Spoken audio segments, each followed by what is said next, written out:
আল্লাহ পাক আপনাকে ভালোবাসেন বলেই লক্ষ লক্ষ কোটি কোটি মানুষ এখন জেনা করছে। আজকের দিনে আপনি ওয়াজ মাহফিলে বসে আছেন। আল্লাহ পাক আপনাকে ভালোবাসেন বলেই আপনি আল্লাহকে সেজদা দেওয়ার তৌফিক পেয়েছেন। আপনি লা ইলাহা ইল্লাল্লাহ কালিমা শিখেছেন।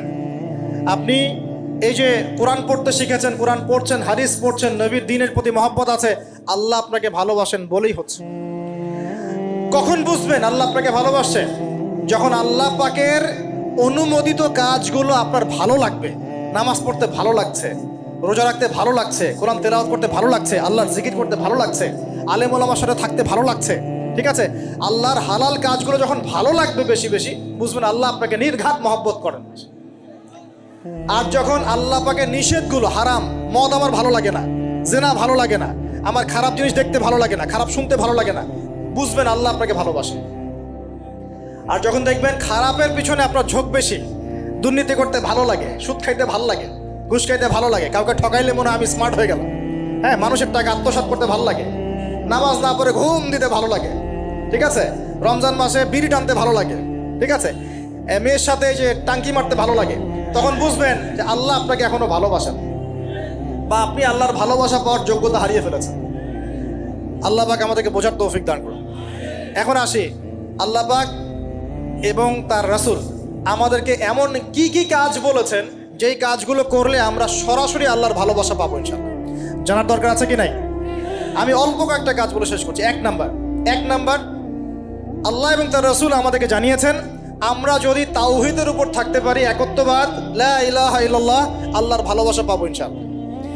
যে ব্যক্তি শিরকের পাপে লিপ্ত আছে সে আল্লাহর ভালোবাসা পাবে না, যতক্ষণ না সে তওবা করে ফিরে আসছে। অতএব আল্লাহর ভালোবাসা পাওয়ার জন্য এক নম্বর কাজ কি ভাই? আল্লাহর তাওহীদের কালিমা লা ইলাহা ইল্লাল্লাহ এর উপর থাকা, শিরক বাদ দেওয়া। শিরক সম্পর্কে জানার জন্য একটা বই পড়েন, কিতাবুত তাওহীদ। কি নাম বললাম? কিতাবুত তাওহীদ। একটাই পড়েন, দেখবেন ইনশাআল্লাহ শিরক কাকে বলে, কত প্রকার, কি কোন কোন কাজ করলে শিরক হয় সব জানতে পারবেন ইনশাআল্লাহ। এই বইটা একটু কঠিন, এই বইটার ব্যাখ্যা বের হয়েছে, ব্যাখ্যা যুক্ত বই কিনবেন এবং যেগুলো বুঝবেন না ওলামায়ে কেরামকে জিজ্ঞাসা করবেন, কারণ সবগুলো কিন্তু বুঝতে পারবেন।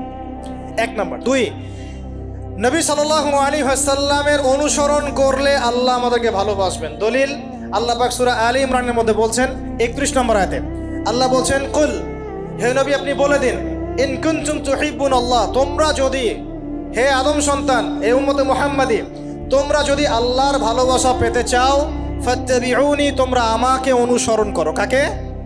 আমাকে বলতে কাকে? রাসূলুল্লাহ সাল্লাল্লাহু আলাইহি ওয়াসাল্লামকে। তাহলে কি হবে? ইউহিব্বুকুমুল্লাহ, আল্লাহ পাকও তোমাদেরকে ভালোবাসবেন। বলে সুবহানাল্লাহ, আল্লাহ আমাকে ভালোবাসবেন ইনশাআল্লাহ। আর কি? ইয়াগফির লাকুম যুনুবাকুম, আল্লাহ পাক তোমাদের সমস্ত গুনাহ মাফ করে দিবেন। আল্লাহু গফুরুর রহিম, আল্লাহ পাক পরম করুণাময়, অসীম দয়ালু। তার মানে আল্লাহকে পাওয়ার, আল্লাহর ভালোবাসা পাওয়ার দুই নাম্বার কি মাধ্যম? নবী সাল্লাল্লাহু আলাইহি ওয়াসাল্লামের সুন্নত অনুযায়ী জীবন করা। ভাই শুরু করব কোত্থেকে? শুরু করবেন চেহারা থেকে। কোত্থেকে? চেহারায় দাড়ি ছেড়ে দিব ইনশাআল্লাহ, রাজি আছি তো? গোফ ছোট করে ফেলবো ইনশাআল্লাহ, রাজি আছি তো ইনশাআল্লাহ? চেহারায় সেজদার দাগ থাকবে ইনশাআল্লাহ, তার মানে নামাজি হতে হবে, ঠিক আছে? পোশাক পরিচ্ছদ হবে রাসূলুল্লাহ সাল্লাল্লাহু আলাইহি ওয়াসাল্লামের মতো, ঢিলে ঢালা মুত্তাকিদের পোশাক। চুল হবে কার মতো? মেসি নেইমারের মতো নাকি রাসূলুল্লাহ সাল্লাল্লাহু আলাইহি ওয়াসাল্লামের মতো? এখনকার ছেলে পেলে মা আমি করব, আমার নবী এইভাবে ওযু করতেন, এইভাবে করব, আমার নবী এইভাবে ইস্তেনজা করতেন, পেশাব পায়খানা করতেন, ওইভাবে করব। এই যে এখনকার ইংলিশ টয়লেট, এই ইংলিশ টয়লেটে বসে নবীর মতো ইস্তেনজা করা যায় না। যাবে? ওলামায়ে কেরামকে জিজ্ঞাসা করেন, নবী সাল্লাল্লাহু আলাইহি ওয়াসাল্লাম বাম পায়ে ভর দিয়ে ইস্তেনজা করতেন। কোন পায়ে? এখন বসেন ইংলিশের উপরে, বাম পায়ে কেমনে বসবেন? সম্ভব? ওই যে আমি বলি, এটা মজা করে বলি, কষ্ট থেকেও বলি, একদম বৈশ্বিক পলিটিক্যাল সিস্টেম থেকে শুরু করে বাথরুমের টয়লেট পর্যন্ত সবকিছুই চলছে পশ্চিমা আদর্শ। এখন সবকিছু, এভরিথিং, একদম বাথরুমের কমোড পর্যন্ত। এখন তো কমোডও উঠাই দিয়েছে, এখন সামনে একটা বালতি রেখে দেয় গামলার মতো, এখানেই পেশাব করতে হয়। দেখেন নাই মনে হয় আপনারা, দেখবেন অচিরেই এগুলো আসতেছে সামনে, দাঁড়ায় বসার কোনো সুযোগ নাই। আর সবগুলো মাপ সমান। আর কারো হাইট যদি 6 ফুট, কারো 5 ফুট হয়, তখন কি হবে? অ্যাডজাস্ট করতে হবে ধরে তখন, নাকি? যুবকরা বুঝতে পারছে, তখন কাউকে লম্বা হতে হবে, কাউকে খাটো হতে হবে, মাপ তো সমান। আর সবার মাপ যদি সমান না হয় এখন কি হবে? হ্যাঁ, আল্লাহ পাক বোঝার তৌফিক দান। এগুলো শয়তানি না বলেন, শয়তানি না বলেন। বসে ইস্তেঞ্জা করতে হয় না, বসে ইস্তেঞ্জা না, এই পেশাবের ছিটা ফোটার কারণে কবরে আযাব হয় না। আপনারা হাদিসে জানেন না, নবীজি একটা কবরের পাশ দিয়ে যাচ্ছেন, তিনি থেমে গেলেন, থেমে গিয়ে বলছেন এই কবর দুটোতে আযাব হচ্ছে। কি হচ্ছে? কবরের আযাব। তিনি জানলেন কেমন করে? আল্লাহ পাক তাকে জানিয়েছেন, আল্লাহ পাক তাকে খবর দিয়েছেন এই কবর দুটো কি হচ্ছে? আযাব। নবীজি বলছেন এই কবর দুটোতে বড় কোনো পাপের কারণে আযাব হচ্ছে না। সাহাবীরা বলছেন তাহলে কি কারণে হচ্ছে ইয়া রাসূলুল্লাহ? তিনি বলছেন একজন পেশাব পায়খানা করে, পেশাব করে, স্পেশালি পেশাব করে এই ছিটা ফোটা থেকে সে সতর্ক থাকতো না। পেশাব করে, ওই যে বলেন আমাদের ছেলেরা প্যান্ট খারাপ ভাই, নামাজে যেতে পারবো না, নামাজে ডাকলে বলে ভাই প্যান্ট নষ্ট। তোমরা ভালো করে হাদিসে শোনো, এই ব্যক্তি বড় কোনো পাপ করে নাই, সে পেশাব করার পরে পবিত্র হতো না, মানে এর ছিটা ফোটা থেকে সাবধান থাকতো না, এই কারণে কবরে আযাব দেওয়া হচ্ছে। বলেন নাউজুবিল্লাহ। অন্য হাদিসে নবীজি বলছেন বেশিরভাগ কবরের শাস্তি পেশাবের ছিটা ফোটার কারণে হয়ে থাকে। আস্তাগফিরুল্লাহ, বলেন নাউজুবিল্লাহ। এই টয়লেটগুলোর মধ্যে পেশাবের ছিটা ফোটা লাগে না? তো এই কোরআনের মধ্য দিয়ে আল্লাহর ভালোবাসা পাওয়া যাবে ইনশাআল্লাহ। সর্বশ্রেষ্ঠ নফল আমলের মধ্যে একটা হচ্ছে কি? আল কোরআন তেলাওয়াত করা। আল্লাহ পাক আমাদেরকে তেলাওয়াত করার তৌফিক দান করুন। 3টা বললাম। 4 নাম্বার, বেশি থেকে বেশি আল্লাহর জিকির করা। কি করা ভাই? চলতে ফিরতে উঠতে বসতে অলওয়েজ সুবহানাল্লাহ, আলহামদুলিল্লাহ, লা ইলাহা ইল্লাল্লাহ, আল্লাহু আকবার, লা হাওলা ওয়ালা কুওয়াতা ইল্লা বিল্লাহ, এগুলো চলতে থাকবে। ঠিক আছে ইনশাআল্লাহ? চলতে ফিরতে পড়বেন আল্লাহুম্মা সাল্লি আলা মুহাম্মদ, আল্লাহুম্মা বারিক আলা মুহাম্মদ। ঠিক আছে? হাসবি আল্লাহ ওয়া নি'মাল ওয়াকিল, রাদিতু বিল্লাহি রাব্বান ওয়া বিল ইসলামি দীনান ওয়া বি মুহাম্মাদিন নাবিয়্যা। যত জিকির আজকার আছে চলতে ফিরতে অলওয়েজ পড়তে থাকবে। লা ইলাহা ইল্লাল্লাহ ওয়াহদাহু লা শারীকা লা, লাহুল মুলক ওয়া লাহুল হামদ ওয়া হুয়া আলা কুল্লি শাইইন কাদির। আস্তাগফিরুল্লাহাল্লাযী লা ইলাহা ইল্লা হুয়াল হাইয়ুল কাইয়ুম ওয়া আতুবু ইলাইহি, লা হাওলা ওয়া লা কুওয়াতা ইল্লা বিল্লাহ। এগুলো পড়তে থাকবেন। যে যত বেশি আল্লাহর জিকির করবে তার কলবে আল্লাহ তত বেশি নূর দিবেন ইনশাআল্লাহ। আর যার কলবে যত বেশি নূর সে তত বেশি আল্লাহর ভালোবাসা মহব্বত পাবে ইনশাআল্লাহ। কয়টা বলছি ভাই? 4টা। 1 নাম্বার কি ছিল? তাওহীদ।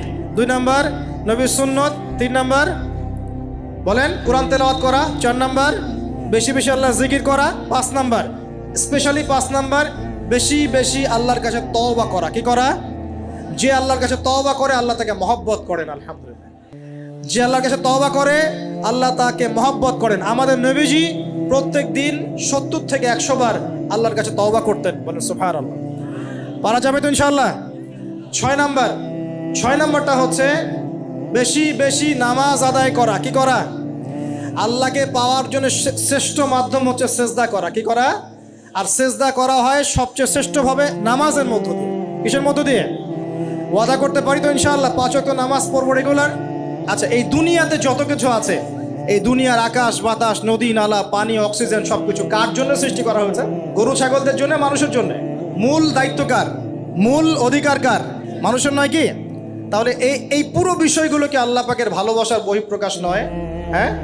আচ্ছা, এবার আসেন, আল্লাহ পাক আদম আলাইহিস সালামকে সৃষ্টি করে সমস্ত নাম শিক্ষা দিয়েছেন। এই যে নাম শিখানো মানে জ্ঞান শিখানো, এই জ্ঞান শিখানোটা কি আল্লাহর দয়া ভালোবাসা নিদর্শন নয়? একটু ধরায় দিচ্ছি আপনাদেরকে। এবার সামনে আসেন, আল্লাহ পাক ফেরেশতাদের সামনে তাকে উপস্থাপন করলেন, করে বললেন সব ফেরেশতা তোমরা যারা আছো সেজদা করো আদমকে। এই যে আমাদের পিতাকে সম্মানিত করা হচ্ছে, এটা কি ভালোবাসার বহিঃপ্রকাশ নয়? এবার আমাদের পিতাকে সম্মানিত করা হলো, ইবলিস সেজদা করলো না, সে কিয়াস করলো, বাতিল কিয়াস যুক্তি দিল আমি তার চেয়ে শ্রেষ্ঠ ইত্যাদি। আল্লাহ পাক ইবলিসকে অভিশপ্ত করলেন, আমাদের পিতা তাকে জান্নাতে রাখলেন। এই যে জান্নাতে রাখলেন, এটা কি আল্লাহ পাকের ভালোবাসা নয়? এবার আল্লাহ পাক আদম আলাইহিস সালামের পাঁজর থেকে সৃষ্টি করলেন তার স্ত্রী হাওয়া আলাইহিস সালামকে। ওই যে শুরুতে বলেছি স্রষ্টা একা থাকতে পারলেও সৃষ্টি কি পারবে? এই জন্য আদম আলাইহিস সালামের পাঁজর থেকে তার স্ত্রীকে সৃষ্টি করা হয়েছে, উভয়ের মাঝখানে ভালোবাসা দিয়ে দেওয়া হয়েছে। বলেন সুবহানাল্লাহ। এই জেনা ভালোবাসা নিদর্শন নয়, বিয়ে শাদী হচ্ছে ভালোবাসার নিদর্শন। আল্লাহ পাক বলেছেন সূরা রুমের মধ্যে, ওয়াজআলা বাইনাহুমা মাওয়াজ্জাতা ওয়া রাহমা, আমি আল্লাহ স্বামী স্ত্রীর মধ্যে ভালোবাসা এবং হৃদ্যতা সৃষ্টি করে দিয়েছি। বলেন সুবহানাল্লাহ। তার মানে এই হারাম সম্পর্ক যেটা দেখছেন এটা হলো একটা জেনার পথ। আর যখন আমরা হালালভাবে বিয়ে শাদী করবেন, আপনারা করবেন, তখন দেখবেন আল্লাহ পাকের পক্ষ থেকে ভালোবাসা সৃষ্টি হয়ে যাবে ইনশাআল্লাহ। অতএব ওয়াদা করতে পারি তো আল্লাহর কাছে নিজের চরিত্রকে পবিত্র রাখবো ইনশাআল্লাহ, হারাম কোনো সম্পর্কে যাব না ইনশাআল্লাহ, কোনো সহি প্রেমেও যাব না ইনশাআল্লাহ। এটা সহি প্রেম আবার কি জিনিস? দিনী ভাই দিনী বোনের মধ্যে এখন প্রেম চলে, এগুলো হয় না মাঝে মাঝে, এগুলোও বন্ধ, এগুলো বন্ধ করতে হবে। হালাল উপার্জনের সোর্স হয়ে গেলেই, হালাল উপার্জনের সোর্স হয়ে গেলেই দিনদার মেয়ে দেখে বিয়ে করে ফেলবেন ইনশাআল্লাহ তাআলা। অন্য কোনো পথে যাবেন না, কোনো হারাম পথে যাবেন না, ওয়াদা করেন ইনশাআল্লাহ। রাজি আছেন তো ইনশাআল্লাহ? আল্লাহ কবুল করুন, আমিন। আর বিয়ের সময় অবশ্যই দিনদারিতা দেখবেন, অন্য কিছু না, অন্য কিছু পরে, দিনদারিতা আগে। দিনদারিতা আছে, নামাজ পড়ে, পর্দা করে, মাশাআল্লাহ সব দিক ঠিক আছে, তারপরে দেখবেন আপনি অন্য কিছু, তার আগে নয়। কথা ঠিক আছে? একইভাবে মেয়েদের ক্ষেত্রেও, যে আগে দেখবেন না ছেলে কত বড় চাকরি করে, ছেলের কত বড় বাড়ি আছে, গাড়ি আছে, এটা পরে। আগে দেখবেন ছেলে নামাজি কিনা, সুন্নত আছে কিনা, ইসলামের জন্য তার সফট কর্নার আছে কিনা, ইসলাম প্র্যাকটিস করে কিনা, এগুলো আগে দেখবেন। এগুলো না দেখলে কি হবে জানেন?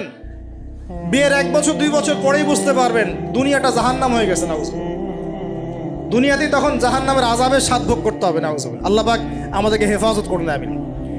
তো এই যে আল্লাহ পাক আদম আলাইহিস সালামের পাঁজর থেকে সৃষ্টি করলেন কাকে, এবং ভালোবাসা দিয়ে দিলেন উভয়ের মাঝখানে, এটা কি আল্লাহ পাকের দয়া নয়? আল্লাহ পাক ভালোবাসেন না? এবার দেখেন, গাছের কাছে যেতে নিষেধ করলেন, আমি কিন্তু শর্ট করে বলছি, গাছের কাছে যেতে নিষেধ করলেন, তোমরা জান্নাতে থাকো, খাও, যা ইচ্ছা করো, কিন্তু ওয়ালা তাকরাবা হাদিহি শাজারা, এই গাছের কাছেও যাবে না। একটা পরীক্ষা, জাস্ট একটা পরীক্ষা।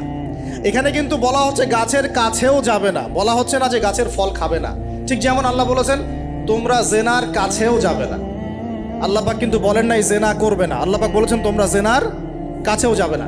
তো এখান থেকে আমরা এই হুকুমটার কঠোরতা বুঝতে পারি।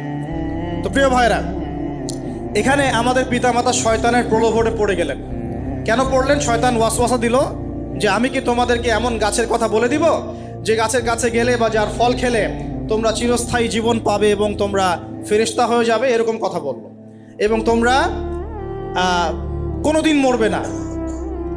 হাল আদুল্লুকা আলা শাজারাতিল খুলদি ওয়া মুলকিন লা ইয়াবলা, এই দুটো ওয়াসওয়াসা, চিরস্থায়িত্বের ওয়াসওয়াসা এবং অমরত্বের ওয়াসওয়াসা দিয়ে আমাদের পিতামাতাকে নিয়ে গেল। এখন আমাদের পিতামাতা কি ফল খেয়েছিলেন কি খান নাই? আচ্ছা, এখন আল্লাহ পাকের দৃষ্টিতে অন্যায় হয়েছে কিনা? এরপরে আমাদের পিতামাতা কি করলেন? বললেন রব্বানা যালামনা আনফুসানা ওয়া ইল্লাম তাগফির লানা ওয়া তারহামনা লানাকুনান্না মিনাল খাসিরিন। এই যে দোয়াটা তারা করলেন, এই দোয়াটা করার পরে আল্লাহ পাক কি তাদেরকে মাফ করে দিয়েছেন কি দেন নাই? বলেন, কথা বলেন। আল্লাহ পাক মাফ করে দিয়েছেন কি দেন নাই? এই যে অন্যায় করার পরেও আল্লাহ যে ক্ষমা করে দেন, মানে গুনাহ করার পরেও যে আদম সন্তানকে আল্লাহ পাক মাফ করে দেন, এটা কি আল্লাহ পাকের রহমত, দয়া কি নয়? আচ্ছা, এটা আল্লাহ পাকের নিদর্শন ছিল ভালোবাসার। এরপর আল্লাহ পাক দুনিয়াতে পাঠিয়ে দিলেন, কারণ এটা পরীক্ষা, দুনিয়াটা পরীক্ষার জায়গা, পরীক্ষা দিচ্ছি আমরা এখানে। এখন পরীক্ষা ক্ষেত্রে কি আল্লাহ পাক আমাদেরকে একা ছেড়ে দিয়েছেন? আল্লাহ পাক কি আমাদেরকে একা ছেড়ে দিয়েছেন? না, আল্লাহ পাক দুনিয়াতে পাঠিয়ে আমাদেরকে গাইডলাইন দিয়েছেন কিনা, কিভাবে চলতে হবে, কি করা যাবে কি করা যাবে না, কিভাবে চলবো কিভাবে চলবো না। আল্লাহ পাক কি ওহী নাজিল করেছেন কিনা? এই ওহী নাজিল করাটা কি আল্লাহ পাকের রহমত কিনা, আল্লাহ পাকের দয়া কিনা, ভালোবাসা কিনা? আল্লাহ পাক কি একা ছেড়ে দিয়েছেন না নবী রসুল পাঠিয়েছেন? এই যে নবী রসুলদেরকে পাঠিয়েছেন, এই নবী রসুলগণ কি আল্লাহর পক্ষ থেকে রহমত কিনা? বলেন। না হলে আমরা কি করতাম? দুনিয়াতে কেমন করে চলতাম, কিভাবে পথ খুঁজে পাইতাম, কেমন করে ইবাদত করতাম, আমরা কি জানতে পারতাম? আল্লাহ পাক রহম করে, ভালোবেসে, দয়া করে নবী রসুল পাঠিয়েছেন, আসমানি কিতাব পাঠিয়েছেন। বলেন সুবহানাল্লাহ। এখন এই নবীদের সিলসিলায় আল্লাহ পাক যে সর্বশেষ নবী মুহাম্মদ সাল্লাল্লাহু আলাইহি ওয়াসাল্লামকে পাঠিয়েছেন, এইটা দয়া কিনা? এটা আল্লাহ পাকের দয়া নয়? আল্লাহ পাকের রহমত নয়? আল্লাহ পাক কি বলেন নাই যে তিনি হচ্ছেন রাহমাতুল লিল আলামিন, তিনি পুরো বিশ্ব জগতের রহমত নয় কি? আচ্ছা, এখন আমাদেরকে যে আল্লাহ পাক নবী মুহাম্মদ সাল্লাল্লাহু আলাইহি ওয়াসাল্লামের উম্মত বানালেন, এটা কি আরো বড় রহমত কিনা? বলেন তো। জান্নাতে যাবে 120 কাতার মানুষ। কত কাতার? 120 কাতার মানুষ ইন টোটাল জান্নাতে যাবে। তার মধ্যে উম্মতে মুহাম্মাদের কত কাতার জানেন? 80 কাতার। কত কাতার? বলেন সুবহানাল্লাহ। তাহলে এটা কি আল্লাহ পাকের দয়া নয়? আল্লাহ আমাদেরকে ভালোবাসেন না? আচ্ছা, আল্লাহ পাক যে আমাদের কাছে তাওরাত, জাবুর, ইনজিল না পাঠিয়ে আল কোরআনের মতো কিতাব পাঠিয়েছেন, যে কিতাবের সমস্ত সমাধান আছে, এটা আল্লাহ পাকের রহমত, দয়া নয়, ভালোবাসা নয়? আচ্ছা, এখন আল্লাহ পাক দুনিয়াতে চলার জন্য আমাদেরকে জীবন দিয়েছেন, হায়াত দিয়েছেন, সুস্থতা দিয়েছেন, পরিবার দিয়েছেন, আমাদের ব্যবসা বাণিজ্য দিয়েছেন, আমাদের স্ত্রী সন্তান দিয়েছেন, আমাদেরকে চলাফেরা করার ক্ষমতা দিয়েছেন। একটা চোখ নষ্ট হয়ে গেলে বুঝতে পারে মানুষ যে কত কষ্ট হচ্ছে, একটা পা না থাকলে বুঝতে পারে কত কষ্ট হচ্ছে। এই করোনার সময় যারা শ্বাস নিতে পারে নাই তাদের কত কষ্ট হয়েছে। সুস্থ আছি, সুন্দর আছি, পরিবার আছে, আল্লাহ রিজিক দিচ্ছেন, 3 বেলা খাওয়াচ্ছেন, কাপড় দিচ্ছেন, শিক্ষার ব্যবস্থা করছেন, ইবাদত করার সুযোগ দিচ্ছেন, গুনাহ করলেও আবার মাফ করে দিচ্ছেন। এই সব কিছুকে আল্লাহ পাকের ভালোবাসা নয়? এই ভালোবাসাগুলো কি নিঃস্বার্থ ভালোবাসা না স্বার্থ ভিত্তিক ভালোবাসা? এই আল্লাহ পাকের কোনো স্বার্থ আছে? আল্লাহ পাক আমাদের কাছে কিছু চান? রিজিক চান? টাকা পয়সা চান? আল্লাহ পাকের যদি ইবাদত করে আমরা ছেড়ে দেই, আল্লাহর কোনো ক্ষতি হবে? আমরা ইবাদত করে ভাসিয়ে ফেললাম, আল্লাহর কোনো লাভ আছে? আল্লাহ পাকের শক্তি কি আরো বেড়ে যাবে না কমবে? নাকি যেমন আছে তেমনই থাকবে? আল্লাহ রাব্বুল আলামিনের শান শওকত কি আরো বেড়ে যাবে, নাকি আল্লাহ পাকের শান শওকত কমে যাবে? আল্লাহ রাব্বুল আলামিন যেমন, আল্লাহ পাক তেমনই থাকবেন, তাই নয় কি? আল্লাহ পাকের যে বিশাল খাজানা আছে, আমরা যদি ইবাদত করে ভাসিয়ে ফেলি, খাজানা কি বেড়ে যাবে? আমরা যদি সবাই ইবাদত করা ছেড়ে দেই, খাজানা কমে যাবে? আল্লাহ পাকের কোনো স্বার্থ আছে আমাদের ভালোবাসার? কোনো স্বার্থ নাই। তাহলে আল্লাহ পাক এই পুরো বিশ্বজগৎ সৃষ্টি করেছেন নিঃস্বার্থভাবে, তার স্বার্থ ছাড়া। এত অসংখ্য নেয়ামতে আমাদেরকে ভর্তি করে রেখেছেন আমাদের স্বার্থে, তার কোনো স্বার্থ নাই। কোনো স্বার্থ আছে? এই পরীক্ষায় পাশ করলে আমরা আবার জান্নাতে যাবো ইনশাআল্লাহ। ওই জান্নাতে যাওয়ার পরে কি আমাদের স্বার্থ থাকবে না আল্লাহ পাকের স্বার্থ থাকবে? যে আল্লাহ পাক আমাকে যে জ্ঞান দিয়েছেন, আল্লাহ পাক আমাকে যে লিমিটেড জ্ঞান দিয়েছেন, এই জ্ঞান দিয়ে আমি আগামীকাল কি হবে সেটা বলতে পারি না। বলতে পারি? যে মানুষের জ্ঞান এতই ক্ষুদ্র যে আগামীকাল তার সাথে কি হবে সে বলতে পারে না, সেই মানুষের পক্ষে কি এই অদৃশ্যের জগৎ সম্পর্কে এত গভীর জ্ঞান লাভ করা সম্ভব? মানুষের জ্ঞান কি অসীম না আল্লাহ পাকের জ্ঞান অসীম? এখন সেই অসীম সত্তার পক্ষ থেকে যখন কোনো ওহী আসে, কোনো তথ্য সংবাদ আসে, তাহলে আমি কি সেই জ্ঞানকে পেনিট্রেট করতে পারবো? বরং আমার উচিত হবে সেই তথ্যকে বিশ্বাস করা এবং তার সামনে আত্মসমর্পণ করা। তাহলে আমি ধর্মান্ধ হয়ে সবচেয়ে স্মার্ট মানুষ হয়েছি। যারা আল্লাহ পাকের ওহীতে বিশ্বাস করে সে হচ্ছে সবচেয়ে স্মার্ট মানুষ। কারণ আল্লাহ পাকের ওহীর সব জ্ঞান তো আমি ভেদ করে যেতে পারবো না, কারণ আমি তো আগামীকাল কি হবে তাই জানি না। আগামীকাল কি হবে তাই যে জানে না, সে কিভাবে পরকালের জীবনকে ব্যাখ্যা করবে? কিয়ামতের মাঠে কে কোথায় দাঁড়াবে, কার হাসর কোথায় হবে, কে জান্নাতে যাবে, কে জাহান্নামে যাবে, আমি কি বলতে পারবো? কার সাথে কোন ফেরেশতা আছে, কার সাথে কি আকৃতির শয়তান আছে, শয়তান তাকে কিভাবে ওয়াসওয়াসা দেয়, কবরে কি আযাব হয়, আত্মা কাকে বলে, স্বপ্নে মানুষ কেন দেখে হাসে কাঁদে, স্বপ্ন কিভাবে সত্যি হয়, এরকম অনেক প্রশ্ন আছে গায়েবের। এগুলোকে আমরা ব্যাখ্যা করতে পারবো? অতএব গায়েবে বিশ্বাস না করলে কেউ মুমিন হতে পারে না। আর আল্লাহ রাব্বুল আলামিন এই গায়েবের খবর জানেন। এই গায়েবের খবর থেকে আল্লাহ আমাদেরকে যতটুকু তথ্য দিয়েছেন এতটুকু আমরা জানি, এর বেশি আমরা জানি? আচ্ছা, মায়ের গর্ভে যখন সন্তান, তখন ফেরেশতা লিখে দিচ্ছেন, এক, তার হায়াত কতটুকু হবে, ব্যাস লেখা হয়ে গেছে। লেখা হয়ে গেছে মানে যা হায়াত, যা অপচয় করেছেন তো করেছেনই। এখন সারা জীবন যদি মাথাটা ঠুকরে ঠুকরে কাঁদেন, তাও ওই অপচয়কৃত দিনগুলো ফিরে আসবে না। শিক্ষা নেবেন না এখান থেকে?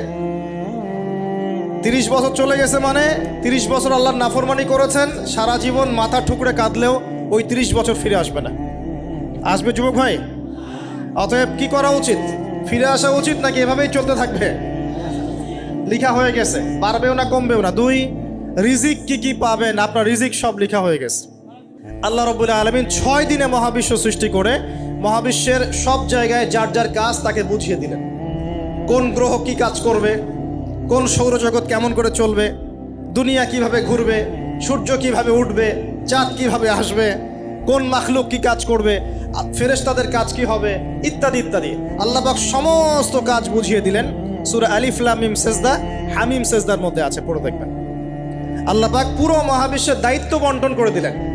এবার আল্লাহ রাব্বুল আলামিন কি করলেন শোনেন। আল্লাহ রাব্বুল আলামিন বলছেন, এই পুরো মাখলুক কায়নাত সৃষ্টি করার পর আল্লাহ পাক তার রহমতকে 100 ভাগে ভাগ করলেন। কত ভাগে? আল্লাহ পাকের দয়া, রহমত, ভালোবাসাকে 100 ভাগে ভাগ করলেন। ভাগ করে 1 ভাগ, মাত্র 1 ভাগ আল্লাহ পাক পুরো মহাবিশ্বে ছড়িয়ে দিলেন। বলেন সুবহানাল্লাহ। বাকি 99 ভাগ রহমত আল্লাহ পাক তার কাছে রাখলেন। এই 1 ভাগ ভালোবাসার কারণেই এই যে সন্তান কান্না করলে মায়ের বুক ফেটে যায়, সন্তান অসুস্থ হলে বাবার বুক ফেটে যায়, যেই বাবা সহজে চোখের পানি কাউকে দেখায় না সেই বাবা জায়নামাজে দাঁড়িয়ে চোখের পানি ছাড়তে থাকে। এই 1 ভাগ রহমতের কারণে আমরা দেখি যে রাস্তার কুকুর পর্যন্ত তার বাচ্চাকে চাটে, আদর করে, মহব্বত করে। এই 1 ভাগ রহমতের কারণে আমরা আমাদের স্ত্রীদেরকে মহব্বত করি, স্ত্রীকে সুখে রাখার জন্য জীবনটা পর্যন্ত বিলিয়ে দেয়। সকাল থেকে রাত পর্যন্ত কোনো ক্ষেত্রে হারাম পথে যেতেও দ্বিধা করি না, স্ত্রী সন্তান সুখে থাক এই আশায়, তাই না ভাই? এই 1 ভাগ রহমতের কারণে গাভী দেখবেন, গাভী তার বাচ্চাকে প্রসবের পর চাটে, গাটা চেটে পরিষ্কার করে দেয়। এই 1 ভাগ রহমতে পুরো কায়নাত টিকে আছে। আর নবী সাল্লাল্লাহু আলাইহি ওয়াসাল্লাম বলছেন বাকি 99% রহমত আল্লাহ পাক তার কাছে রেখেছেন। এই রহমত এবং ভালোবাসা দিয়ে আল্লাহ পাক কিয়ামতের মাঠে মানুষকে মাফ করবে ইনশাআল্লাহ। তার মানে বলেন আল্লাহু আকবার। তার মানে আমরা আশা করতে পারি ইনশাআল্লাহু তাআলা আমরা আল্লাহর জান্নাত পাবো ইনশাআল্লাহ। পাবো কি না?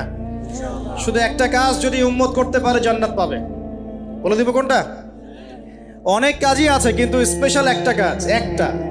আল্লাহ রাব্বুল আলামিন মেরাজের রাতে তার নবীকে উঠিয়ে নিয়েছিলেন, উঠিয়ে নিয়ে কাছে নিয়ে আসছেন, একদম কাছে, আর যে আরশের কাছাকাছি। নবী সাল্লাল্লাহু আলাইহি ওয়াসাল্লাম বলছেন ওই সময় তার উপর 3টা স্পেশাল ওহী করা হয়েছে। কয়টা? 3টা। একটা হচ্ছে 50 ওয়াক্ত নামাজ। কত ওয়াক্ত? এটা কমতে কত ওয়াক্ত হয়েছে? 5। 5কেও কমানোর জন্য কোন নবী বলছিলেন? মুসা আলাইহিস সালাম বলছেন 5ও পারবে না, কমাই নিয়ে আসেন। 5ও যে পারবে না, মুসা আলাইহিস সালাম কেমন করে জানলেন? তার উম্মত 2 ওয়াক্ত নামাজ ফরজ। কয় ওয়াক্ত নামাজ ফরজ ছিল? ওই 2 ওয়াক্ত তার আদায় করতে পারে নাই। এই অভিজ্ঞতা থেকে তিনি বলেছেন যে আপনার উম্মত 5 ওয়াক্ত পারবে না। সত্যি না মিথ্যা কথাটা? আসলেই কি উম্মত 5 ওয়াক্ত নামাজ পড়তে পারছে? আচ্ছা, যাই হোক, আল্লাহ পাক আমাদেরকে পড়ার তৌফিক দান করুন। দ্বিতীয় ওহী হচ্ছে সূরা বাকারার শেষের 3টা আয়াত। কয় আয়াত?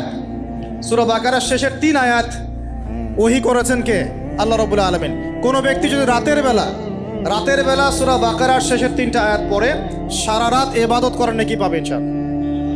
আর 3 নাম্বারটা হচ্ছে স্পেশাল, সেটা হচ্ছে আল্লাহ পাক বলেছেন, হে মুহাম্মদ সাল্লাল্লাহু আলাইহি ওয়াসাল্লাম, বলেন সাল্লাল্লাহু আলাইহি ওয়াসাল্লাম, তোমার উম্মতের কোনো ব্যক্তি যদি আসমান জমিনের সমান গুনাহ নিয়ে আমার সামনে দাঁড়ায়, আসমান জমিন সমান গুনাহ নিয়ে আমার সামনে দাঁড়ায়, কিন্তু আমার সাথে শিরকের পাপ নয়, আমার সাথে কোনো শিরকের পাপ করে নাই, ইনশাআল্লাহ আমি আল্লাহ তার সামনে আসমান জমিন সমান ক্ষমা নিয়ে হাজির হব ইনশাআল্লাহ। তার মানে আমরা যদি ইনশাআল্লাহ তাআলা শিরকের পাপ থেকে দূরে থাকতে পারি, ইনশাআল্লাহ আশা করা যায় আমরা আল্লাহর সন্তুষ্টি পাবো ইনশাআল্লাহ। এরপর আল্লাহ রাব্বুল আলামিন কি করলেন? আল্লাহ রাব্বুল আলামিন পুরো মহাবিশ্ব সৃষ্টি করে সব দায়িত্ব ভাগ করে দিলেন। ভাগ করে দেওয়ার পরে আল্লাহ পাক জান্নাত জাহান্নাম সৃষ্টি করেছেন কিনা? আচ্ছা, জান্নাত এবং জাহান্নাম কার কার জন্য সৃষ্টি করেছেন বলেন? জিন আর মানুষ। আচ্ছা, এখন জান্নাতের চেয়ে কি শান্তির কোনো জায়গা আছে? আচ্ছা, এই জান্নাত কার জন্য সৃষ্টি করেছেন? জিন আর মানুষ। আচ্ছা, তাহলে আল্লাহ পাক মানব জাতিকে ভালোবাসেন কিনা? ভালোবাসেন কিনা? আপনি যখন কাউকে ভালোবাসবেন তাকে সবচেয়ে সুন্দর গিফট দিতে চাইবেন কিনা? তার জন্য সবচেয়ে ভালোটা কিনতে চাইবেন কিনা? আল্লাহ পাক জান্নাত তৈরি করেছেন কাদের জন্যে? আমাদের জন্য। তার মানে আল্লাহ পাক আমাদেরকে ভালোবাসেন কিনা? অবশ্যই বাসেন। খেয়াল করে দেখেন, আত্মীয়তার সম্পর্ক আপনি বজায় রাখবেন। মনে রাখবেন, আমি বারবার একটা কথা বলেছি আপনাদের ওয়াজ মাহফিলে, যে পৃথিবীতে যে কাজই করবেন আল্লাহর সন্তুষ্টির জন্য করবেন।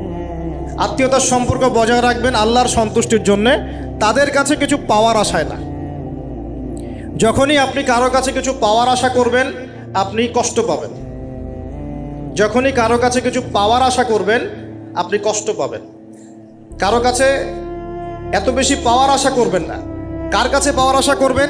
আল্লাহর কাছে, যে আমি এই কাজটা করছি, আল্লাহ আমাকে পুরস্কার দিবে ইনশাআল্লাহ। আমি আত্মীয়তার সম্পর্ক বজায় রাখছি কেন? আল্লাহর কাছে রিজিকে বরকতের আশায়, আল্লাহর সন্তুষ্টির জন্য।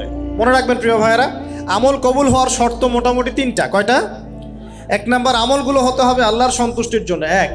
2 নাম্বার, আমলটা হতে হবে রাসূলুল্লাহ সাল্লাল্লাহু আলাইহি ওয়াসাল্লামের পদ্ধতিতে, অন্য কারো পদ্ধতিতে নয়।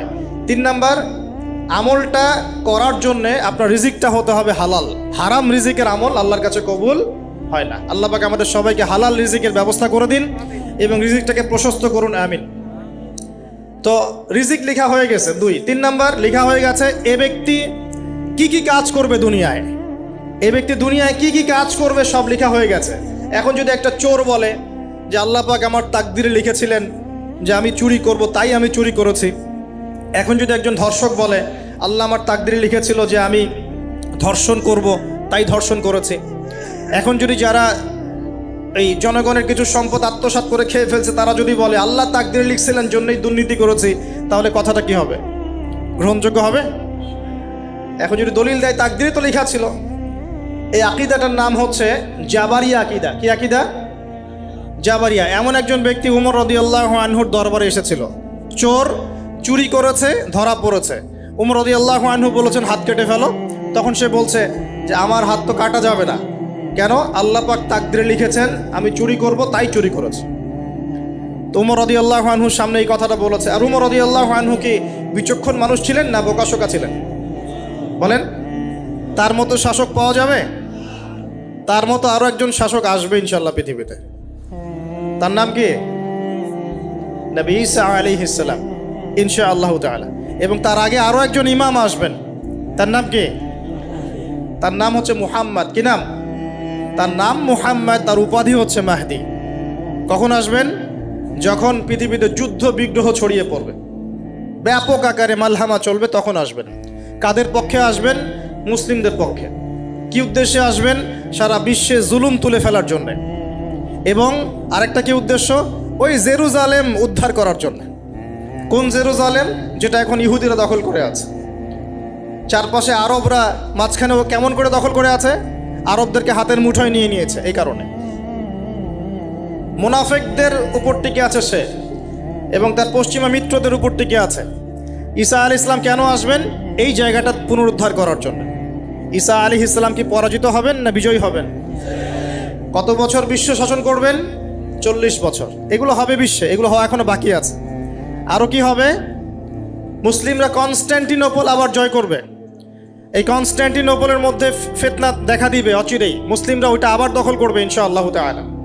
আরও কি হবে? বললাম ভূমিকম্পের বছরগুলো আসবে সামনে, এবং মুতায়নুন শাদীদ, মহামারীও আসবে। আরও কি? বড় বড় 3টা ভূমিকম্প বাকি আছে এখনো। আগে বলেছি লেকচারে, একটা পৃথিবীর পূর্বে, একটা পশ্চিমে, একটা মাঝখানে। এগুলো এখনো বাকি আছে। বিশ্বে অনেক কিছু হওয়া এখনো বাকি আছে। এখন যা দেখছি এগুলোই সব না, এগুলো চলে যাবে। সময় কি হবে? চলে যাবে। আরও নতুন সময় আসবে ইনশাআল্লাহু তাআলা। আমাদের দায়িত্ব কি? আমাদের দায়িত্ব পরিস্থিতি বুঝে দিন ধরে রাখা, আমল করা এবং মানুষকে দিনের দিকে আহ্বান করা। আমরা যদি দায়িত্ব পালন না করি তাহলে কি হবে? আল্লাহ পাক আমাদেরকে সরিয়ে দিয়ে নতুন কওম নিয়ে আসবেন। আল্লাহ পাক সূরা মুহাম্মাদে বলেছেন, ওয়া ইন তাতাওয়াল্লাউ, তোমরা যদি মুখ ফিরিয়ে নাও, ইয়াস্তাবদিল কওমান গায়রাকুম, আল্লাহ পাক নতুন কওমকে তোমাদের জায়গায় স্থলাভিষিক্ত করবেন। সুম্মা লা ইয়াকুনু আমসালাকুম, তারা তোমাদের মতো হবে না, মানে আমাদের মতো অপদার্থ হবে না। উম্মার বিজয়ের শর্ত কি? আল্লাহ সূরা মুহাম্মাদেই বলেছেন, ইন তানসুরুল্লাহ ইয়ানসুরুকুম, তোমরা আল্লাহর দ্বীনকে সাহায্য করো, তবেই আল্লাহ তোমাদেরকে সাহায্য করবে। ওয়া ইউসাব্বিত আকদামাকুম, তোমাদের পা আল্লাহ দৃঢ় করে রাখবেন। আমরা আল্লাহকে সাহায্য না করলে আল্লাহ পাক আমাদেরকে সাহায্য করবেন না। সিম্পল। আল্লাহ পাক সূরা রা'দের মধ্যে বলছেন, ইন্নাল্লাহা লা ইউগাইয়িরু মা বিকওমিন হাত্তা ইউগাইয়িরু মা বিআনফুসিহিম, আল্লাহ পাক কোনো কওমের অবস্থা ততক্ষণ পরিবর্তন করেন না যতক্ষণ না সেই কওম তার নিজের অবস্থার পরিবর্তনের চেষ্টা করে। তাহলে আমাদের পরিবর্তন কেন হচ্ছে না? কারণ আমরা নামাজ ছেড়ে দিয়েছি। 90% মুসলিমের দেশে কত পার্সেন্ট নামাজ পড়ে চিন্তা করে দেখবেন। আমরা কোরআন ছেড়ে দিয়েছি। 90% মুসলিমের দেশে কত পার্সেন্ট বিশুদ্ধ করে কোরআন তেলাওয়াত করতে পারে একটু খোঁজ নিয়ে দেখবেন। কোরআন শুমারি করে দেখেন, নামাজ শুমারি করে দেখেন, তাহলে বুঝতে পারবেন। আর যারা কোরআন পড়তে জানে তাদের মধ্যে কত পার্সেন্ট কোরআনের অর্থটা বোঝে, এটা আরও বড় বিষয়। তারপরে আবার কারা মেনে চলে, এটা আরও বড় বিষয়। আর আমরা কতজন মানুষ দিন ইসলামকে সামগ্রিক দিন হিসেবে মানি, এটাও একটা বড় বিষয়। আমরা মানি ঠিকই, আংশিক। যেমন ইবাদত বন্দেগীর জীবনে মুসলমান, অর্থনৈতিক জীবনে গিয়ে আবার সুদখোর, এমন না বিষয়টা? এমন হয় না বিষয়টা? ইবাদত বন্দেগীর জীবনে আমি পাক্কা মুসলিম, কপালে সেজদার দাগ আছে মাশাআল্লাহ, দাড়ি টুপিও আছে মাশাআল্লাহ, কিন্তু ব্যবসায় গিয়ে মাপে কম দিচ্ছি না, ব্যবসায় গিয়ে আমি আরাম ভেজাল দিচ্ছি কি না, এরকম হচ্ছে কি না? হচ্ছে। কিন্তু সে কিন্তু মুসলিম এবং নামাজও পড়ে। তা আমাদের সমস্যা ভাই এখানেই। এখন এই সমস্যাটা